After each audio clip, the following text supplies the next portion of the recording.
The following is a slightly historical series on the Romance of the Three Kingdoms era of China's history. Because this is based off of a video game, and myself playing it, there will be a lot of incorrect information that we will correct using the help of Wikipedia. For those of you who want to learn more about Dynasty Warriors, or the Romance of the Three Kingdoms era, I suggest reading the book. Please enjoy the following presentation. That'll bring us to our next character that we're going to be covering, Pang Tong. We have seen him many times throughout the series before, most notably during the Battle of Cherby, and as well as the battle where he dies, where Liu Bei acts like a little bitch the entire time. So let's learn a little bit more about Pang Tong. A brilliant tactician known as the fledgling Phoenix, although a bit strange, his keen observations are often the key to victory in battle. Pang Tong. Pang Tong. Pang Tong. But anyway, Pang Tong was from Jian Commandery. In his youth, he looked plain and simple, so he was not highly regarded. When he reached adulthood, which was around 19 years old, and because he was born in 179, we could place that at roughly 198, which was after, some of these early battles in the game, so we're probably not going to see him in some of these early battles. But anyway, he visited Sima Hui, Suma Hui, who was famous for spotting and recommending men of talent. They came to a mulberry tree where Suma Hui climbed up to get fruit while Pang Tong sat below, and they chatted for a whole day until nightfall. Suma Hui felt that Pang Tong was an extraordinary person and called Pang the crown of scholars in Jing province. Subsequently, Pang Tong started gaining more recognition among the scholar gentry. Along with Zhuge Liang, who was nicknamed the Crouching Dragon, and Suma Hui, who was nicknamed the Water Mirror, Pang Tong was nicknamed the Fledgling Phoenix by his uncle, Pang Degong. Pang Tong's uncle was also from Jian. He was an acquaintance of Zhuge Liang, who showed him great respect and always bowed deeply before him when he visited his house. While Pang Degong was crossing the Mian to pay respect and tributes along with sacrifices to his ancestor's tomb, Suma Hui visited his house. Therefore, he called back Pang Degong's wife and children and told them to prepare the meal for an important guest only known from Zhu Shu that would come to see him and Pang Degong. Which, I feel like we did mention the fact that Zhu Shu was the one who led Cao Cao to recruit through Suma Hui. I vaguely remember that, but an interesting connection there.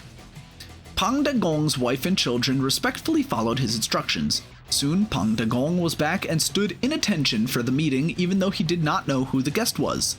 Their relation was as close as family, and there was no difference between guest and host. Suma Hui was 10 years younger than Pang Degong, therefore he treated him as an older brother, calling him affectionately Lord Pang, to the point where people thought that Lord Pang was his courtesy name, although it wasn't true. Pang Degong's son, Pang Shanmin, also enjoyed a good reputation and married Zhuge Liang's youngest elder sister, and was later summoned as a gate appointment gentleman, but he died very young. His son Pang Huan, whose courtesy name was Xuan, between the years 280 and 289 became administrator of Zhangke, which is a long time in the future. While he was young, Pang Tong didn't have anyone take note of him, and only Pang Degong valued him highly. When he was 18 years old, he was sent to meet Suma Hui. After Suma Hui talked with him, he sighed and said Pang Degong really knows how to judge people. This is truly a boy of majestic moral character. Pang Tong later served as an officer of merit in non-commandery. By nature, Pang Tong was sociable and diligent in fostering and mentoring, hence he was nominated to be an appraiser. When he reviewed people, he focused more on their personal virtues rather than their abilities. He was fond of ethical lessons and consistently strove to maintain high moral standards. He usually overpraised when he was asked to assess a person. At times, People were puzzled, so they questioned him on why he did that, to which he replied, "The world is currently in disorder, and customs and principles often forgotten. Good people are overwhelmed by the evil. I desire to change social norms and revive good customs by encouraging good people and giving them a better, exaggerated reputation, so they can be admired by the many and served as role models for others. Let's say I give exaggerated praises for 10, but I'm wrong for 5 of them. However, I still have gotten half of them, and then those can act as lofty examples to teach those of our time and cause the ambitious to act fairly. Is this not acceptable?" In 209, which is, let me do a little bit of math. So he was 30 years old at this point. In 209, Zhou Yu occupied Non-Commandery after the Battle of Jiangling. After Zhou Yu was appointed as the administrator of Non-Commandery, Pang Tong served as an officer of merit under him. When Zhou Yu died in 210, Pang Tong escorted his coffin back to Jiangdong and attended his funeral. Many of the officials in Jiangdong heard of his reputation. When he returned to Jing, all of them gathered at the Western Gate. Among them, Pang Tong met and befriended Lu Ji, Gu Shao, and Chuang Kong. He also appraised each of them separately and described Lu Ji as a horse that cannot run fast but has strong willpower, and Gu Shao as an ox that is physically weak but capable of bearing burdens over great distances. He then compared Chuan Kong to Fan Zhizhao of Runan, describing him as someone generous who admired respectable men. They were very pleased with his comments. Someone then asked Pang Tong, "Does that mean Lu Ji is better than Gu Shao?" Pang Tong replied, "Although a horse can run fast, it can only bear the weight of one person. An ox can travel 300 li in a day. It can certainly bear more than just the weight of one person." Gu Shao later asked Pang Tong, "You are also known for being a good judge of character. Between us, who do you think is better?" Pang Tong replied, "I am not as good as you in associating with people and assessing their characters. However, when it comes to politics and strategy, it seems that I am one day ahead of you." Gu Shao agreed with Pang Tong and developed a close bond with him. Before Pang Tong left, Lu Ji and Gu Shao told him, "When peace is restored in the empire, we want to have a good discussion with you about famous people." Both of them became close friends. Pang Tong would then become a subject of Liu Bei after the latter became the governor of Jingzhou in 210. He initially served as an assistant officer and as the county magistrate of Liang, but was later dismissed from office due to poor performance. Sun Quan's general Lu Su wrote to Liu Bei, recommending Pang Tong as a great talent that should be employed to important tasks and not managing a small territory. Liu Bei's strategist Zhuge Liang also recommended Pang Tong, so Liu Bei met with him, was greatly impressed, and entrusted him with important matters. He recruited Pang to be an assistant officer in the headquarters office. Liu Bei's treatment towards Pang Tong was second to that of Zhuge Liang. He later appointed both Pang Tong and Zhuge Liang as military advisor generals, the household. So, my initial history on Pang Tong was incorrect because I took it from later Dynasty Warriors game, where initially Pang Tong was on the side of Cao Cao and tricked Cao Cao at the Battle of Cherbi and defected to Liu Bei. But seems like he was always under Liu Bei's side. So that's my mistake.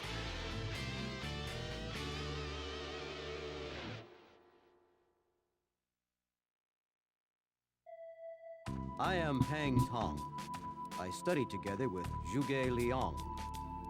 Some people call him the Sleeping Dragon and call me the Fledgling Phoenix. I think they might be going a bit too far.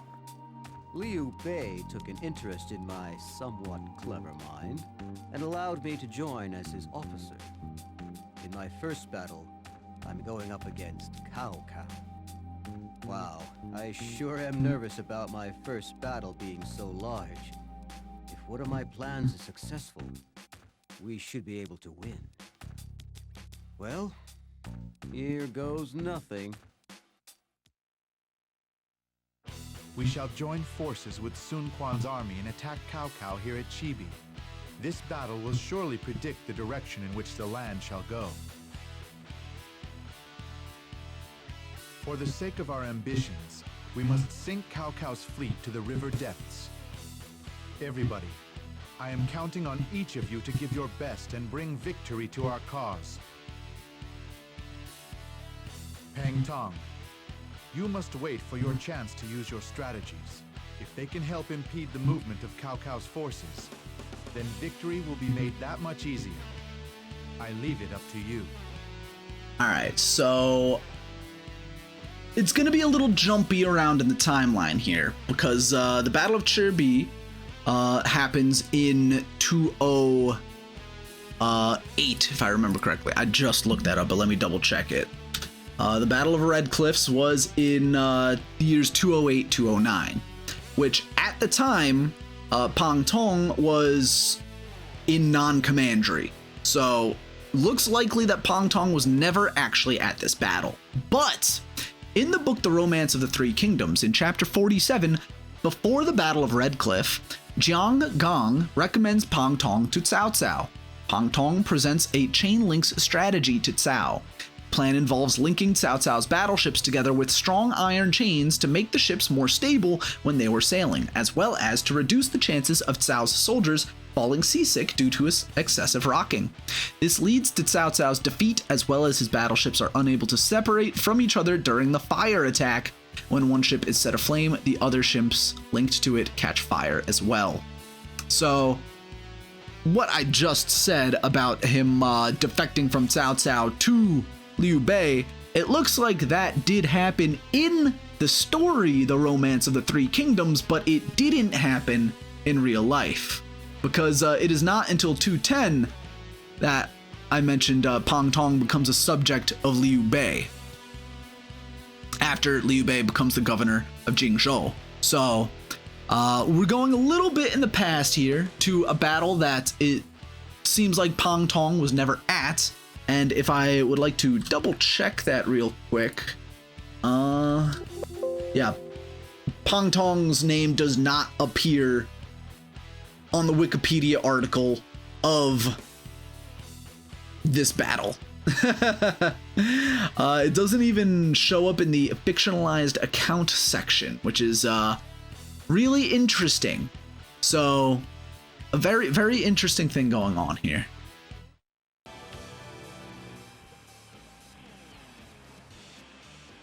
That went quite well, if I do say so myself. But this battle is far from over. Now, the difficult part begins. I do hope that they do end Pang Tong's story appropriately, where it's supposed to be ended in the battle where he's supposed to die, but you can't really trust this video game sometimes. The great river of Jiangdong runs red with the blood of Cao Cao's fleet. Who could have predicted the results of this battle? They shall surely talk about the exploits of our fleet for generations to come. With this defeat, the strength of Cao Cao's army has surely been weakened. This is the chance we've been waiting for. We must put a stop to Cao Cao before he has time to regroup. Zhuge Liang. We had a great victory at Chibi. Well, the threat of Cao Cao has been weakened somewhat, and now Liu Bei can focus on taking the lands of Shu. But Shu is currently ruled by Liu Zhang. Liu Bei is clearly worried about him. It seems that he thinks it would not be virtuous of him to invade Shu. The land is in chaos. There is no justice or virtue here. If we do not overcome his hesitation, Liu Bei's vision for the land shall crumble and fall. I must do something. It looks like we will be skipping a little bit ahead here, because there is the conquest of Yi province by Liu Bei. Around the 210s, Pang Tong convinced Liu Bei to seize Yi province and use its resources to compete with his rival Cao Cao for supremacy over China. Pang Tong said, Jing province is in ruins and ravaged by constant conflicts. His people are exhausted with Sun Quan to the east and Cao Cao to the north, looming over them. Therefore, the tripartite balance will be difficult to achieve. Now, Yi province is wealthy and his people are strong. His population in the million, along with many troops and horses present in all the region. All of this can be obtained and from then on would serve as the foundation for the future. Now you can seize it and accomplish your great enterprise. Liu Bei answered, "At this moment, my rival is Cao Cao. Both of us are opposite as water and fire. He is suspicious while I'm lenient. He is cruel while I am kind. He is deceitful while I am loyal. If I'm always acting in opposition against him in that way, then our plan may be accomplished. Now, for a small reason, I would lose the faith and trust of all the people under the sky. Therefore, I won't do it." Pang Tong replied, "This is a period of perpetual changement where one must show himself flexible and cannot be settled by a single principle. Subduing the weak while attacking secretly was the way of the 5 hegemons. Ending the rebellion while defending the loyal, treating them with respect and honesty while rewarding them fairly after the conflict end. How is that turning back on righteousness? Be careful that if you don't take it today, it ends in someone else's lap." Liu Bei heeded Pang Tong's suggestion. In 211, Liu Bei led an army from Jing into Yi on the pretext of helping Yi's province governor Liu Zhang counter an invasion from the warlord Zhang Lu in Hanzhong Commandery. Zhuge Liang remained behind to guard Jing while Pang Tong followed Liu Bei to Yi. Liu Zhang received Liu Bei at Fu County. Pang Tong urged Liu Bei to use the opportunity to capture Liu Zhang and force him to hand over Yi, but Liu Bei refused because he was new to Yi and had not established a strong foundation there yet. Liu Zhang later returned to Yi province's capital, Chengdu. We are finally heading to battle in order to obtain the lands of Shu. This is the final step for the realization of the Three Kingdoms strategy. Let us go carefully and attack Chengdu. Although I feel that our lord is reluctant to attack Liu Zhang, we have no other choice. We must rise and win this land for the benefit of our lord.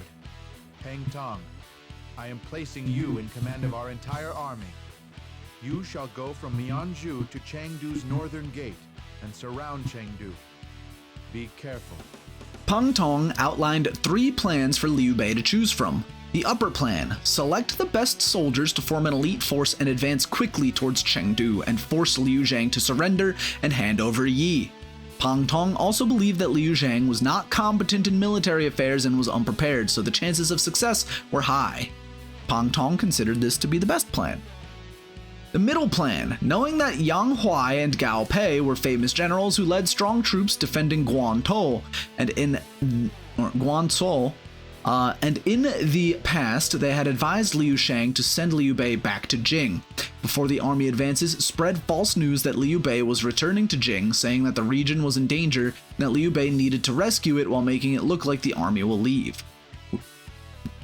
With Liu Bei's reputation and wanting to see him leave, they would certainly come see him off with a light cavalry away from the fortified mountain passes they were defending, kill them and take control of their positions and troops, and finally advance towards Chengdu. The lower plan: retreat to Baidicheng and wait for another opportunity to attack. Pang Tong considered this to be the worst plan. Pang Tong told Liu Bei that if he took too much time and didn't go, then they would be in great danger and couldn't last. Liu Bei chose the middle plan and executed it. He killed Yang Huai and Gao Pei, led his forces towards Chengdu, and conquered several of Liu Zhang's territories along the way. Alright, so I'll continue on. When Liu Bei expressed joy during a banquet in Fu County to celebrate his success, saying that today should be a merry day, Pang Tong chided him, saying that celebrating the invasion of others' territories isn't what a man of Ren, benevolence, should do. The drunk Liu Bei retorted angrily. King Wu of Zhou also rejoiced after his victory over King Zhou of Shang. Is he not an example of a man of Ren? You are wrong, so get out now. After Pang Tong left, Liu Bei regretted what he said, so he invited Pang back. Pang Tong returned to his seat and did not say anything, acting as usual, so Liu Bei asked, "When that quarrel happened just now, whose fault do you think it was?" Pang Tong replied, "It was both yours and mine." Liu Bei laughed and the banquet continued. There is a historical disagreement over this. Ji Zhuoqi commented on this event and said, when one is acting as a warlord, he must first observe benevolence and righteousness in each of his actions. Consider faith and justice as his model. one of those is not respected, then the way isn't the right one. Now Liu Bei attacked and seized the lands of Liu Zhang, using his strength to serve his enterprise and turning his back on the faith and trust of others, and violating virtue and righteousness in the process. Although by this choice he prospered, he should have greatly grieved for his defeated enemies. Like breaking a hand to preserve a body, what joy is there to find? Pang Tong feared this conversation would be leaked and that his lord would see he was in the wrong, so in front of everyone corrected his error and did not act in his usual modest way, rectifying his lord's mistake while being truthful and loyal.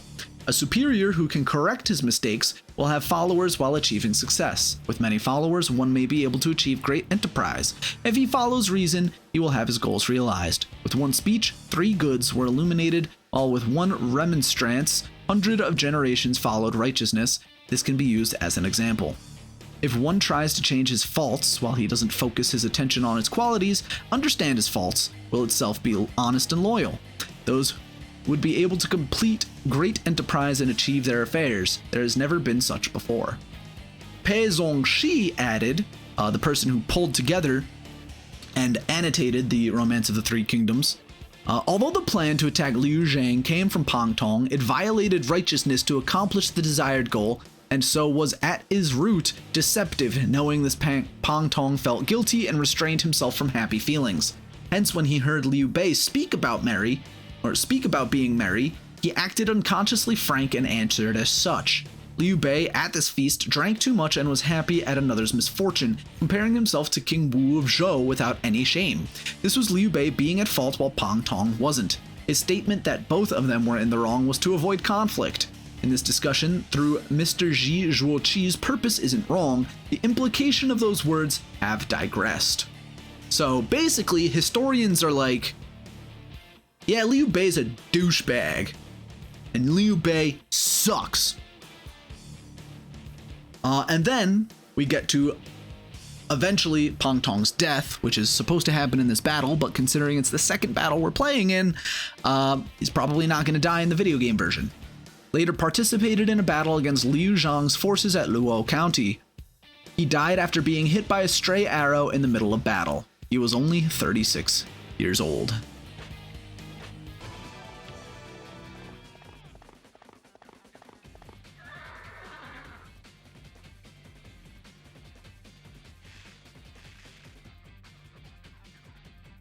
Surrounded at fallen Phoenix Hill, the enemy seems to have a sense of humor.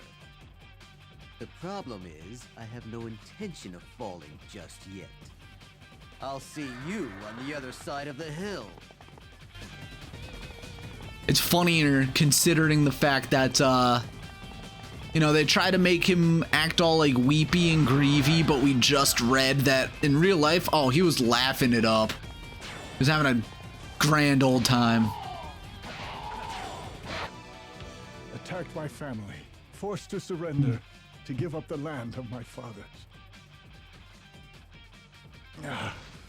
I'm sure to be the laughing stock of future peoples. Master Liu Zhang, forgive me. But my ideal has no place for doubt. I shall restore the Han Empire, and it shall all start here in Shu.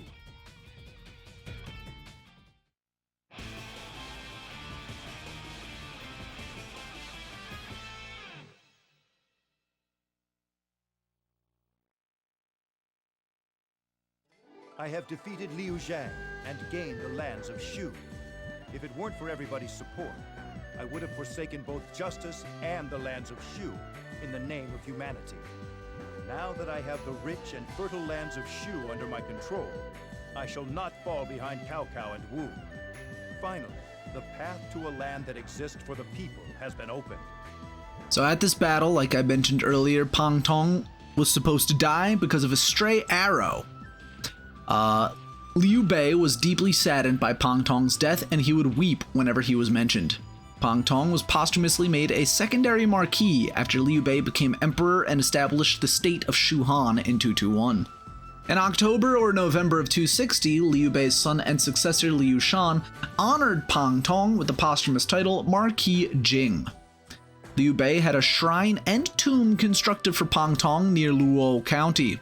The shrine and tomb is located in present-day Baimangguan town. On the 25th of May 2006, it became a major historical and cultural site protected at the national level. That's really cool. Tang Gong, a scholar from the Song Dynasty, in his work called The Three Kingdoms Miscellaneous Cases, lamented over the young age at which Pang Tong died, recalling that while Zhuge Liang and Pang Tong were classmates, by the time Zhuge Liang died at a relatively young age of 53, Pang Tong himself was already dead for 20 years. He then commented on the fact that in the year 219, when Liu Bei took the title King of Hangzhong, was also the year Guan Yu died. Next year in 220, Huang Zhong and Fa Zhang died. Next year in 221, Zhang Fei died. Next year in 222, Ma Chao and Ma Liang died. Before the foundation has been complete, each of those heroes were lost, one following the other as if they were being stolen away. Next year in 223, when Liu Shan took the throne, among the veterans only Zhuge Liang and Zhao Yun were left. 7 years later, and Zhao Yun was dead in 229, while Zhuge Liang died 5 years later in 234. At this time, all of those who achieved past glory were gone. Fa Zhang barely reached 44 years old, Ma Chao 46, and Ma Liang 34. Zhang Fei was said to be younger than both Liu Bei and Guan Yu. Since Guan Yu was several years older than him, he must have been around 50 or so when he died.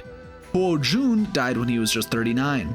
All of these outstanding individuals are born with great talents, yet live a short life. All while Qiao Zhou lived to be more than 70 years old. With this, it should be clear to anyone that heaven no longer favor the Han. And that is kind of a funny thing to bring up, how everyone Liu Bei surrounded himself with, and a lot of these people that we already did our own episodes for, Huang Zhong died really early, Ma Chao died very early, Zhang Fei died very early, and so on and so forth. And it is sad for Liu Bei that, he wanted to restore the Han Dynasty, gathered up all of these magnificent men, and then they all just kept on dying left and right. Part of that, Toby, stop licking the fucking floor, I swear to God. Part of that is probably due to his leadership, could be due to, other mistakes he made, because, the leadership thing, going into a rage in a battle against, the Wu Kingdom after the death of Guan Yu. Zhang Fei was apparently an alcoholic, and all of his men hated him, so they mutinied against him and killed him. And then you have, Ma Chao dying early, all of these other guys. It was just not good for Liu Bei, and like this quote says, heaven no longer favored the Han Dynasty. And although it was a noble cause to try to bring that back and try to preserve the Han Dynasty, Liu Bei, it was not going his way. The Battle of Chengdu is over. We were successful in our attempt to make Liu Bei the ruler of Shu.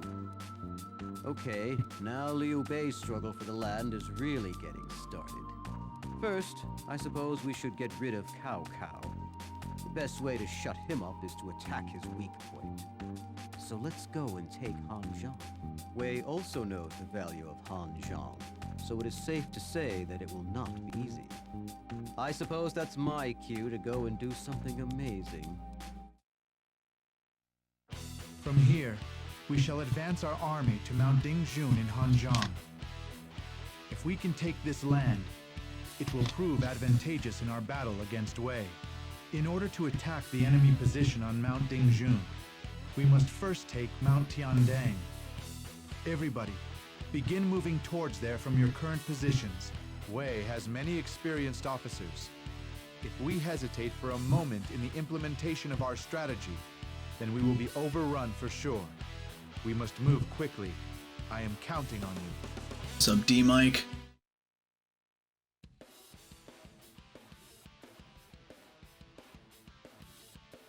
I am not traitor. Poor thing. That truly is a face that only a mother could love. Still, you shouldn't let what others say bother you. There are more important things to be done, eh? Keep fighting, and you'll earn their respect before long.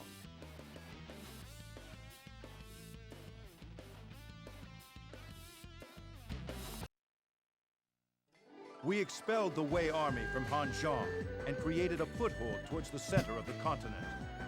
These fertile lands shall serve the kingdom of Shu well in the battles ahead. With our army gaining power, we have realized the Three Kingdoms strategy. Surely Wei and Wu will plot together to try and bring us down. We must keep our guard up at all times. We won the Battle of Mount Dingjun and captured Hanzhong. But the struggle between Wei, Wu, and Shu does not look like it will be over anytime soon. Despite our success, we have lost our leader, Liu Bei. And just when we were so close to realizing our goals, the heavens sure have a strange way of determining one's fate. Liu Bei, I shall realize your dreams. The formation of a land of virtue between Zhuge Liang and I should not be too difficult. You may rest in peace.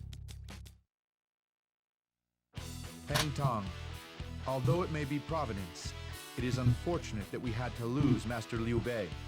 However, we must take up his quest and create a new land under Shu. Before we challenge Wei and Wu for control of the land, we must deal with the impending threat to the south. If we can secure that area, I hate this it shall battle. prove beneficial in achieving our ultimate goal.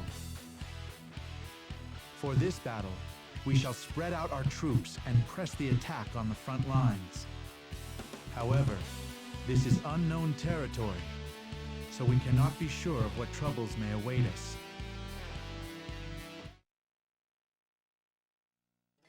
Thanks to everybody's help, the Nanman King has pledged his loyalty to us. This campaign was not without merit. Now our southern borders will be safe from attack. All that remains is to continue forward. Wei, Wu, and Shu. The era of the land being divided in three is over. Now is the time to begin the road towards unification. More. After a recent battle, the Nanman finally pledged their loyalty to us.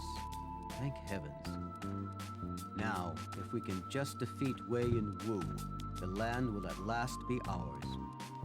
Zhuge Liang set out for the Wuzhang Plains in order to defeat Wei. Meanwhile, it seems that Wu has set their sights on Baidi Castle. Ha! I should be able to handle this okay. When this battle is over, a land of peace will be waiting for us. When I think of that, I get so excited. Well, one last job to take care of before we're done. The Three Kingdoms strategy has gone on for quite some time now. We must try and defeat Wei and Wu while we still have the chance. Pang Tong, you shall engage Wu, who is on their way to attack Baidi Castle. I know it will be difficult, but I have faith in your abilities. While you are battling with Wu at Baidi Castle, I shall be eliminating Wei at the Wuzhang Plains. The time has come for us to fulfill our promise to Master Liu Bei. I do appreciate that they're doing the last two battles simultaneously. Oh, but this is the battle I always try to just run to the end of because I really do not like this battle. We defended Baidi Castle and defeated Sun Quan thanks to everybody's bravery and Father watching over us from the heavens. I, however, was unable to do anything.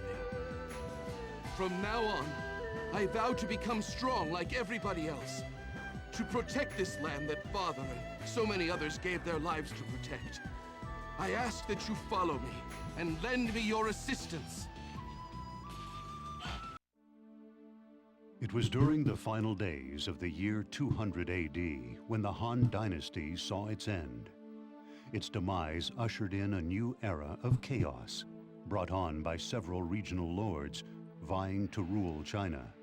There were those who sought absolute power, as well as those who fought for justice, and some simply fought for the sake of their beliefs. Many would rise and fall in their attempts to dominate the land. Pang Tong was known as the fledgling phoenix and was considered by many to be the equal of the sleeping dragon, Zhuge Liang. It was said that he who convinces either the sleeping dragon or the fledgling phoenix to join his side will be the one to unify the land.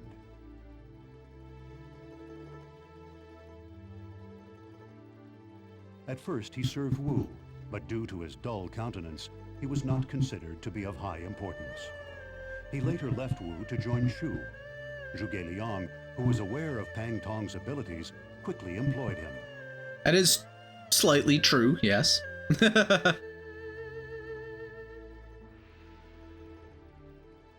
Liu Bei, in order to establish Shu, decided to invade Chengdu. As Zhuge Liang was unable to leave his position in Jing, Pang Tong accompanied Liu Bei instead. Pang Tong was put in charge of the army and pleased Liu Bei by successfully conquering Chengdu.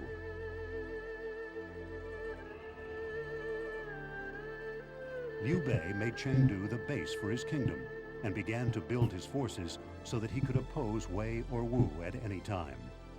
The land was now divided in three, and thus began the era of the Three Kingdoms.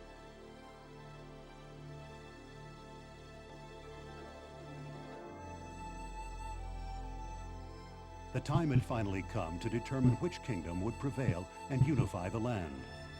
It was at that moment when Liu Bei suddenly passed away with his ambitions unfulfilled.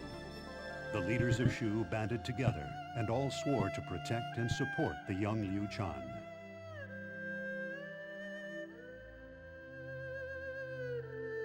The sleeping dragon and fledgling phoenix combined their skills and succeeded in guiding Shu to unify the land. Pang Tong then dedicated his life to fulfilling Liu Bei's dreams.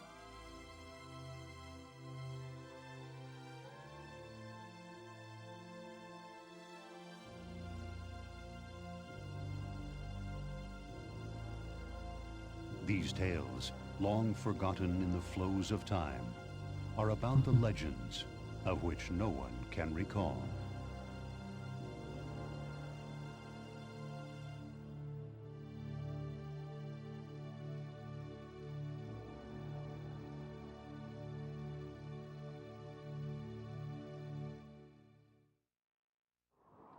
Well, like we established earlier, Pang Tong died after this Battle of Chengdu, and everything else is fabrication.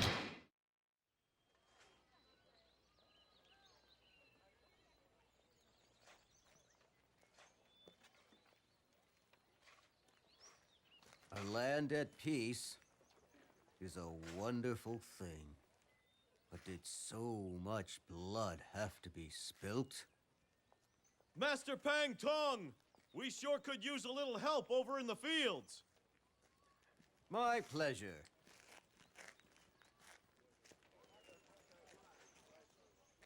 Now this is a life that a person can truly be proud of.